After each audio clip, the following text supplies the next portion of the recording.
Sige sir, good morning po sir. Tatanungin lang ho namin kayo. Wala pa pala. Sige sir.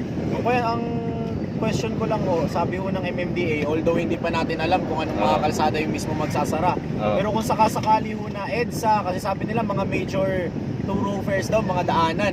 Ano pong epekto nito sa pagbabiyahe natin sir? Well, siyempre, heavy traffic na naman yan kung kumaga ayos kalsada. Pero in the end, kagandahan pa rin naman yan para pang long term yung gagawin. Pero siyempre, ngayon sobrang init. So, mahirap yan. Traffic na, sobrang init pa. Siyempre, kailangan natin ng extra effort talaga yan. Kumusta sir yung araw-araw na sitwasyon ng traffic? Kumbaga kahit walang ginagawa, masikip ba talaga? Masikip talaga sir Dati pagdating ng tanghali wala na, nasa opisina. Pero ngayon lahat na traffic, hindi na siya yung talagang convenient ka na pagdating ng itong oras, alas 12, dapat wala nang traffic pa rin sir, sobrang init pa. So hindi na tulad ng dati talaga. So sir, bilang nabanggit mo na nga rin, sabi naman ng MMDA, ayusin naman nila yung mga kalsada na kailangan for maintenance, parang repair, ganyan, kasama ang DPWH. So sir, parang bilang motorista, konting pasensya na lang, ganun. Oo, kailangan talaga habaan mo yung PC mo, konting pasensya. In the end naman, pag naayos naman yan, long term naman yung gagawin So kung nasa biyahe ka, talaga magbaon ka ng mahabang pasensya. Sir, kumusta yung mainit na rin kasi yung panahon, nabanggit mo, sobrang init na nga.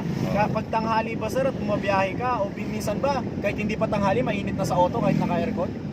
Sir lalo na everyday namin nararamdaman yan, bumibiyahe kami. Pagdating ng mga alas 10, alas 11, alas 12, sobrang init. Ito, naka double tinted na yan, sobrang init pa rin.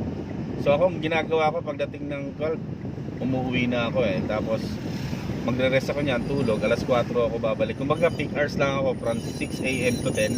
Tapos uwi na ako ng 12, tapos 4 to 8 ng gabi. Yun lang ang biyahe ko. At least may pahinga ako. Yung iba dyan, kawawa talaga. Kasi sarili ko yung sasakyan ko Yung iba, bumababad kasi nakikiboundary lang. So yun ang mahirap. Sir, panawagan mo na lang sa mga kapwa nating motorista na baan rin yung pasensya nila at makikooperate para sa kaligtasan ng lahat. So sa lahat ng mga motorista, lalo na yung mga motor, kotse, basta sa lahat, pag nasa kalsada tayo, habaan lang natin yung pasensya natin. Bigayan lang. Huwag na tayo mag-angas kasi pag nag-angas, wala namang pupuntahan niya. Pag gumawa ka ng mali, ka rin dyan, makukulong ka, di ba? So doble bukol sa'yo yan. So yun lang, ingat lang tayo palagi sa biyahe. Thank you sir, thank you.